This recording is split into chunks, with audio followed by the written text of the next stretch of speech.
Hey, good morning, everybody. Just here doing a little status update and talking about some maintenance I'm doing on the truck.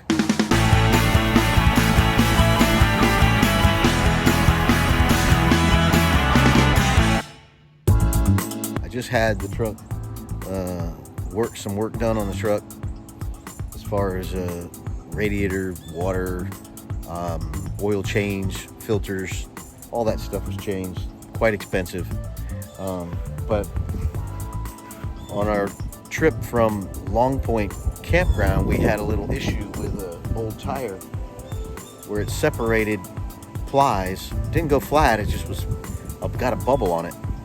So we had to put the spare on, and the spare's not in great shape at all. It's actually quite rusty and dry rotted. Let me show a picture of that. So this was the spare tire. You can see the rust bubbles on the wheel. So what can happen, I'm not worried about complete failure, but what I'm worried about is leaking. What happens when you get rust bubbles is they penetrate the steel and then you get an air leak.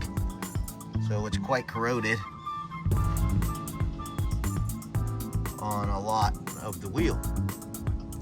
And if you look at the tire really close, you see these dry rotted cracks all along the tire. So that's failure waiting to happen. Sad because the tire's in great shape. You know, for being a spare, it's got a lot of tread on it. But just like on RV tires, we don't wait till they wear out. We change them every 3 years typically. It's a good time to change your tires because you get some kind of dry rotting or they can break apart and damage your RV. So you don't wait for that to fail. You want to change it before it fails. So I went to a salvage yard to get a used spare wheel, and my local salvage yard did not have one. I went to 3, actually. I called 3, they didn't have one. So they referred me to another place that said they had one. So I went and got the wheel, went to the local tire shop to get a used tire put on, and it's the wrong size. So they sold me the wrong size. So, and this place was 50 minutes away drive. So now, and they're closed now because it's a weekend.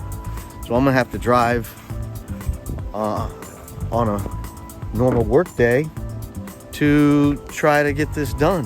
What a pain. Now I'm gonna be basically out 4 hours of travel time, and hopefully should be able to get my money back. They gave me the wrong size.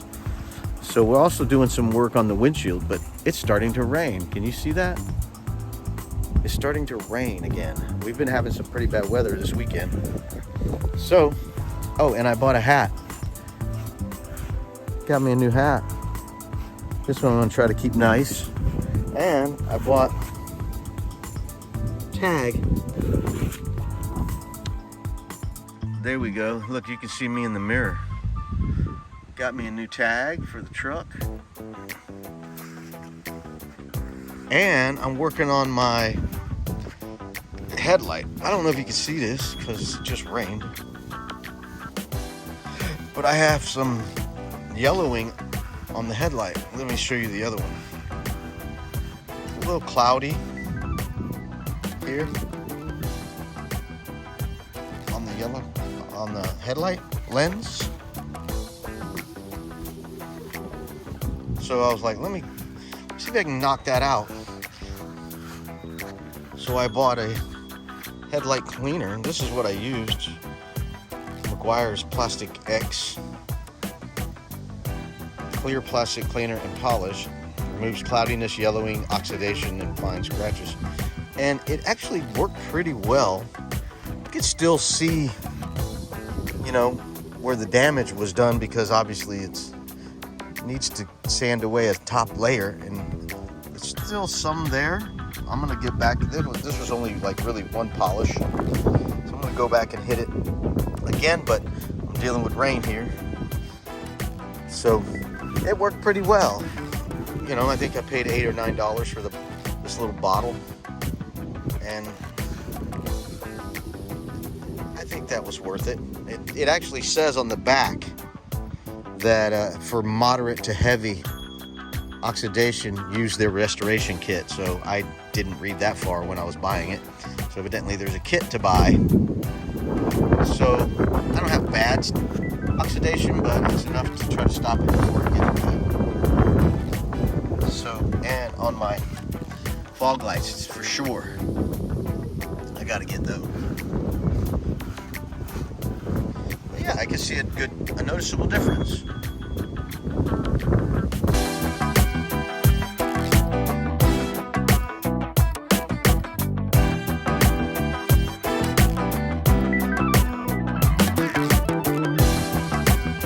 Also, something else I'm doing, I learned from Traveling Robert, watching his video this morning, that this morning is the 20th of September.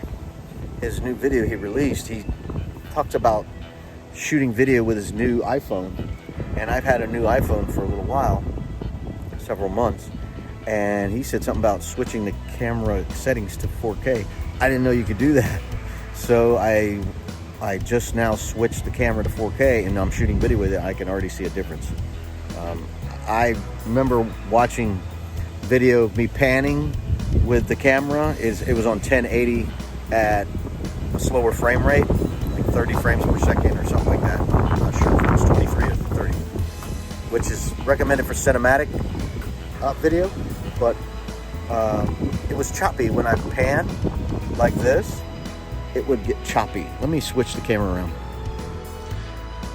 So when I would pan like this, you could see the choppiness in the panning. And to me, from my view, it looks smooth, but we'll see on the playback what it looks like. Anyways, basically a rainy day, trying to get a little work done in between the raindrops. And we'll do a little more work on this oxidation on the headlight lenses. See ya. If you remember from our tire trouble video, we had the windshield wiper sprayer hose broke away from the nozzle. The other one was still connected, but for the lack of pressure, it didn't work. So I went out and bought a new kit from the local parts store for about $30 and made the repair. Now everything worked great. The new hose and connectors was about $12. Each new nozzle was around $9.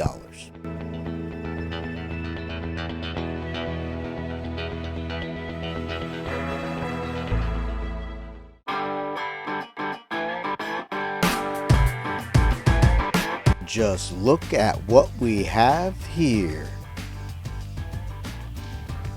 The brand new Cooper Discoverer AT3 XLT, 20 inches with a little bit of aggressive side tread. Exactly the tire I was looking for. Something that's good on the highway, but also has some meat on the sidewalls to get me out of a little bit of a jam and some wet grass. Nothing serious off-road, just a little teeth in it. At the time of editing this video, we're still looking for the spare wheel to get the right size. Salvage yards can't seem to get me the right size wheel to get my spare tire situation sorted out. But oh well, we're doing the best we can. Well, that's all, folks. If you liked the video, hit the thumbs up. And please subscribe if you haven't. And also hit that notification bell so you'll be notified when we upload our newest video. Thanks for watching RV Weekend.